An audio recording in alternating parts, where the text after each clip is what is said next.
I'm Justin Harlan, Managing Director of Tulsa Remote, and in today's Remote With series, I have the pleasure of sitting down with Dr. Montana Cain to talk about her journey to Tulsa and some of the inspiring ways that she's gotten involved in the community.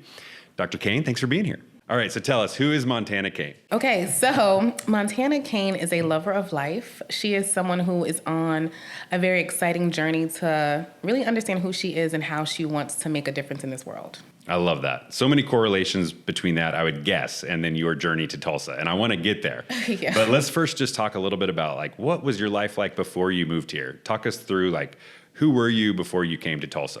Oh my goodness. I think I was a very just kind of settled person, and I think that's what caused me to want to shift. So right before I moved to Tulsa, I was living in South Carolina. I had a very stable job that I've been at for 3 years at that time. I bought a home, but I just felt very settled. And I was also in the middle of a pandemic too. So Right. so that pandemic also caused this itch of, you need to rethink life. Is this really what you want to do and where you want to be? And then I got a remote job, and that opened up opportunities for me. What was it about the pandemic that shifted that perspective for you, do you think? I think it was just how sudden it was, and I think you learn to appreciate life and all the things that you took for granted at that time, like going to the grocery store, talking to friends, and it just made me think about how do I really want to live and experience this world? And I think that allowed me to even take we'll get to the Tulsa Remote story, but I think that even allowed me to take the leap of, you're going to Oklahoma. You know what I mean? So I think just knowing how precious life is and how things can change so quickly. Yeah. I wanted to take advantage of every opportunity and I just didn't want to leave this earth with any regrets. Yeah. So I think the pandemic caused that. That's amazing. So how did you find out about Tulsa Remote? Google, right? Like how you find out all things. I'm a master Googler. So I got my first remote job, and normally I'm used to moving for a job. Wherever the job is, I will move. But I was like, okay, let's look for places for young professionals. And so I came upon all these remote programs. One was in Vermont, one was in West Virginia. None of those places I would ever go, or I couldn't imagine myself there. And then Tulsa was one of those. And I had lived in Durham previously, so I knew about Black Wall Street. And so I knew about the history of Tulsa. And so I was like, okay, I can kind of see myself there. The application was free, and so I did the application and got in, and it was a really quick turnaround. I got my job in December, applied in December, and visited in January and moved here in March. So it was a very quick 3 to 4 month turnaround. So I think you kind of touched on it, but when you describe some of these other places that you looked into, it was almost like there was an association of that place with nope, that place isn't for me. So you mentioned Black Wall Street. Maybe that's the answer here, but maybe dig a little bit deeper in there. What was it about Tulsa that didn't give you that initial oh, that place isn't for me mentality? What about this place made you feel like that's somewhere that I could live and thrive? Well, I didn't know there was a place I could live and thrive, right? I think even my first year, I took a time to explore that. But what made it a possibility for me was the fact that I knew that there was a Black Wall Street. And I had just finished learning about that and then living in Durham, which was one of my other favorite cities. But I wanted something new at the time. I was like, I need a new change. But that connection to, I'm obviously a Black woman. And so my Black identity is very important to me. And so I needed a place. So when I thought about some of the other locations, there were places that typically did not have a large Black population. But Tulsa had a very strong Black history. Yeah. And I think what kind of souls me on it was when I came to visit. So I think the process and meeting, I had my interview, and I remember they were like, okay, you can come and do a visit. And so I was like, okay, I need to see the place before I come. And I think coming here was what made it reality for me. Because I think at the time it was still kind of I don't know if I can actually do this. But coming here, everyone was extremely friendly. And I know that we had to come and visit 36. So everywhere I went, there was always someone from Tulsa Remote. I went to go visit an apartment. And when I was sitting in the room talking to the people, they were like, oh yeah, so-and-so just walked in, she's from Tulsa Remote. So I remember talking to her and her telling me about the program, and she moved here from LA and having connections here. So even me using the word Tulsa Remote when I first moved here just opened doors and had other connections for me. And I was like, okay, I can see myself doing it. And it wasn't what I thought. And I think that was the main thing. I knew it was Oklahoma, but coming here, I was like, oh, this feels like a city. This feels like a place where there are things for me to do. So me laying eyes made it possible for me to actually make the move. So even in the midst of Black Wall Street being a terrible part of our history. And I think oftentimes people that I know that have considered Tulsa say that can't be a place for me because of the history for Black people in that city. But to you, it was almost like representation of success and then feeling the connection and feeling the community in your visits. And I think there's something powerful in that of like, it's not a door that's closed. No. But you actually saw it as an opportunity to build and grow. Oh, yeah, because Black Wall Street isn't the massacre, right? Like, I think about the thriving Black communities that existed before the massacre and how we as the community rebuilt after that. Yeah. And then I didn't even know until I moved here that Tulsa or Oklahoma had 50 Black towns and it was supposed to be a Black state. So for me, that resilience and that power and energy is still here. I love it. Yeah. I love it. What was the remote job that you were doing at the time? Because I know now you're an entrepreneur. We're going to get into that. But what was the job that you were doing I when worked you for applied? the Forum for Youth Investment, and I was with their out-of-school time program. And actually, one of my clients was Oklahoma State Department of Education. So it was interesting how, if I look back now, how there were kind of pebbles along the way of like, Oklahoma might be in your future, which I would have never thought if you asked me. But that was my job there, and I loved it. But it wasn't quite the best fit, so I kind of transitioned to other positions along there before finally saying, all right, let's go do this thing on your own and see how it goes. And in that moment where you're like, this is what I'm going to go do. I'm going to disrupt my life and go to a new place with open arms and just see what happens. Like, what were you hoping to get out of this? Okay, out of the move to Tulsa? Out of the move to Tulsa. Well, I think I needed to shake things up. You know what I mean? Like, I owned a house in South Carolina. Like, I just had, like, what you would think of the ideal life. Like, I had a great state job. I had, I owned a home, but I just felt too settled. And I was like, I need to shake it up. I need something else. And so sometimes you have to get uncomfortable in order to get comfortable. And so I was like, let's just go. And in my mind, I have to, like, what's the worst thing that can happen? The worst thing that can happen is I don't like it. And I moved back. Yeah. And I was like, okay, can I live with that? Yeah, I can. And so that's what made it possible. But I wouldn't say it was open arms. My arms were still a little folded, because it took a little while for me to like, okay, to accept that this is home. Yeah.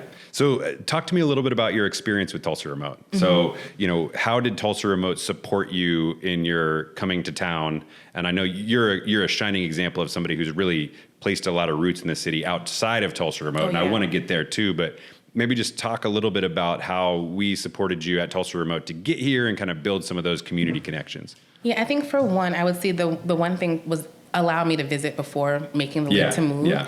And then there were intentional things when I was here. So again, the Tulsa Remote is pretty, so at my job where I was working, I told my my former boss about Tulsa Remote. She's like, oh, my friend did Tulsa Remote and he's there. Yeah. So when I came to visit, he was like the person who showed me around. And then I have a friend where we went to college together. She's like, oh, I have a friend. So I didn't realize how many people knew about Tulsa. So I think that Tulsa Remote connection helped because he was a part of the program and he showed me around. And then when I came to visit Camp 2, I met Tara, who then connected me to other people. So again, it was kind of, I think for me, Tulsa Remote laid the foundation, right? Like it was a comfortable home base for me because there were always activities to do. We had to come to Camp 2. There were 2 locations. So if I wanted to rely solely on Tulsa Remote for my social needs, I could have. But it allowed me to meet people. So it also connected me to type roles, which then allowed me to meet someone else. It was like, oh, I know someone in your sorority. So I'm like, okay, let's connect. So I think for me, it was a great landing point that allowed me to make other connections outside of Tulsa Remote, if that makes sense. It does. And we often use a quote of yours on our website and different things like that your ability to kind of find your people here. Oh, yeah. And it sounds like we played a little role in that, but ultimately, it's also people in Tulsa having those open arms where maybe yours were folded and they're helping you kind of open those up. And that's what happened. Yeah. Which is great. Maybe talk a little bit more about like where you found your people and how did those connections kind of come together? Yeah, so I think for me, like I said, I had friends who were in Tulsa Remote, and so then just doing things together. So there was also Blueprint 918, I can't remember, but there was like a Black professionals group, and I found out about that from someone who was in Tulsa Remote. There were others who were doing the Black Towns Tour. So just doing things that were member-led allowed me to meet people who were outside of Tulsa Remote. And then I got involved with my sorority, so that was huge. And then I learned about leadership Tulsa. So again, all of these, and Tulsa's small enough where if you know at least 2 or 3 people, you know everyone. And so for me, it was just important for me to find out, like, I like to work out. So I joined a gym that was, not in downtown. Because it was important for me to make sure that I find things that weren't so close to Tulsa Remote or downtown so that I can at least expand and learn. But that was just kind of how I found my people through Tulsa Remote, ideally, initially, and then just expanded. But it also, I mean, I think it's such a great example of you coming in, first of all, with intention.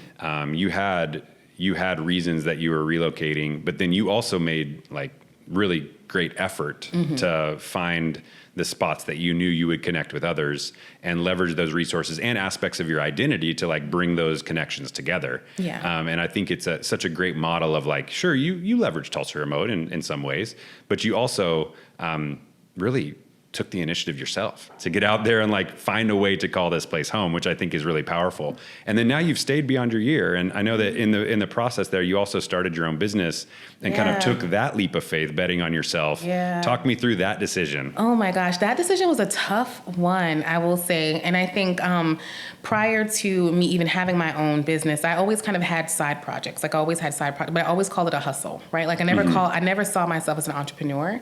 And I think that word, I only associated with people like Damon John or those who you see on Shark Tank. So I never saw myself as an entrepreneur, right? I saw myself as a hustler. Like I have a full-time job and I have 1 or 2 projects on the side.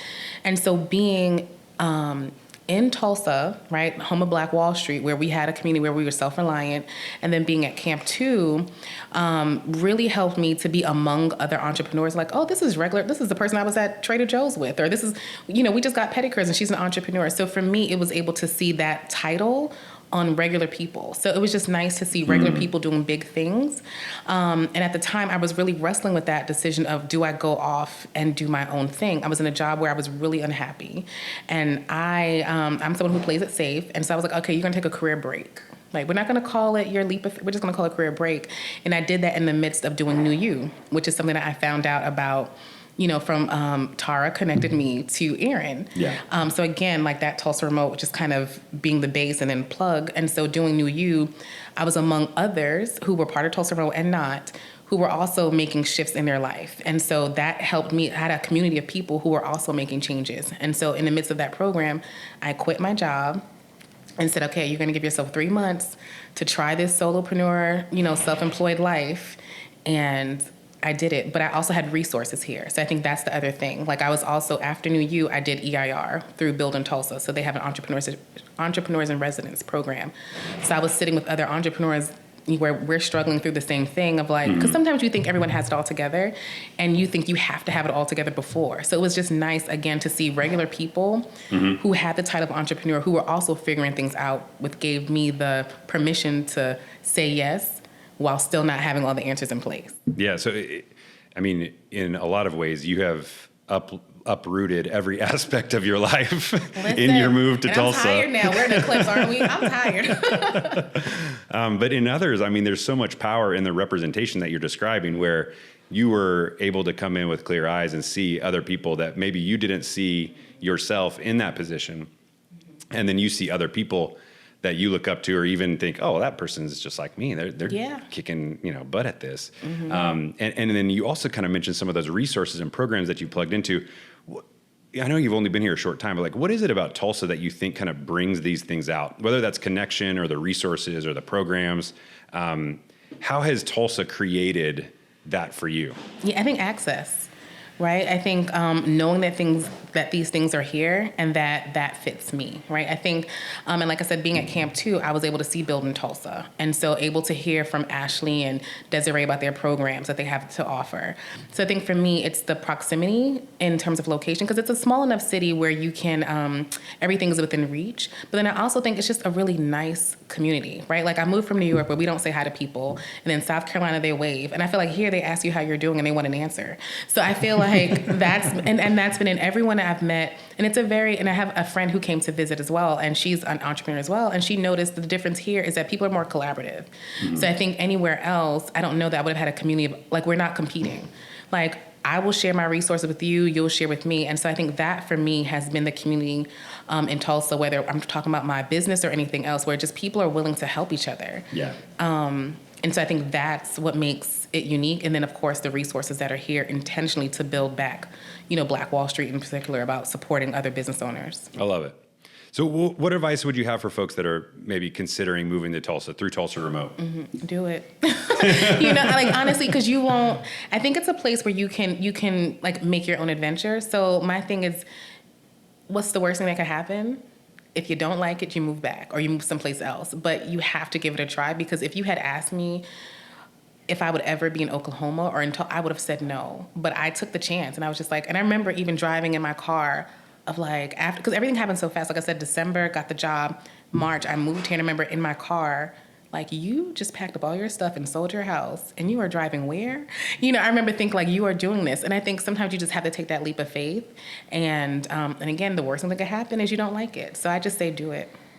It's so interesting to hear your story, because there's almost like a shift in your mentality where early on it was like, almost like, why should I say yes to this? Where now it's like, you're just saying yes to everything. Yeah, because I mean, so many things have worked out for me since saying yes, you know, like I met my partner while I'm here, like while I've been here, and I said yes to the job. I now have like a group of close friends, because again, as a grown woman, as an adult woman, sometimes it's hard to find friends, but I have a friend group where I can call and say, hey, let's go grab drinks, let's go to Target, you know, our favorite place. And, you know, it's just nice to have a community of people here where you can do different activities. And so, yeah, it surprised me and kind of pushed me out of my shell, because I didn't have family here.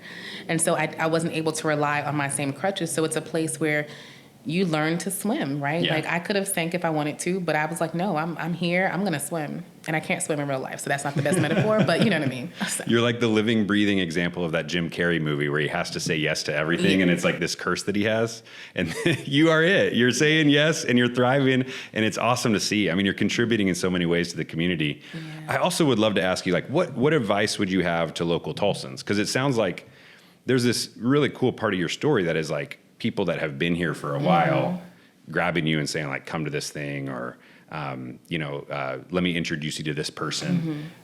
What advice would you have to local Tulsans that they think about, maybe not just Tulsa Remoters, but like any new people that are coming here wanting to be a part of what's happening, that special sauce that we can kind of all feel and breathe? What advice would you have to them? Ooh, Justin, that's a really tough question. And I'm going to be really honest with you. I think that's a hard question for me to answer, because I feel like I can learn more from them about kind of their perceptions of us. But I think, because I can't speak for all of Tulsa Remoters, I can speak for myself. Sure. And I know for me, I am aware of kind of the privilege that I have as being a Tulsa Remoter, and kind of how I have access to things. So I don't know if I know what to say to a Tulsa, like a local Tulsan. That's okay. But I make sure that I leverage my relationships. So for me, I have friends who are local Tulsans, and they don't know about some of the resources. So for me, those who are in my network who are not a part of Tulsa Remote, I bring them along the journey. Like, hey, we're gonna go work at Camp 2 today. And so I'm like, hey, they have female founders pitch night. You better apply. So for me, those who are in my network who are not a part of Tulsa Remote or the ecosystem, I bring them along of like, hey, here are these resources. So I feel like, and especially, you know, being a Black woman here, I know that I'm not a native Black Tulsan, and so I can't speak for their experiences. So I think I would be careful about what I would say to them, other than like just being open to hear their stories and then sharing my own. Sure. Yeah. Makes sense. And it sounds like you have a desire to also ensure that the same access that you receive through being in the program is also given to others. And that information is powerful. And even just having that as a baseline is important to you. For the folks that are, in your circles and beyond. So. Absolutely. Because I know that I'm still learning a lot about Tulsa. And so, so you hear both sides, where people are loving Tulsa Remote and people who are like, really skeptical. And I want to know more about their whys on both sides. And so that's why I'm just like, I just want to listen and take it in, because I'm still, even though this is home for me, there's still a lot for me to learn about here. Well, we're glad you're here. Yeah, and I'm glad I'm here too. I'm grateful that you gave us some time today. Thank you for talking. And thanks for all that you're doing for the community. Yeah, well, thank you all. This is a great opportunity, so I appreciate it. Cool. So, thanks.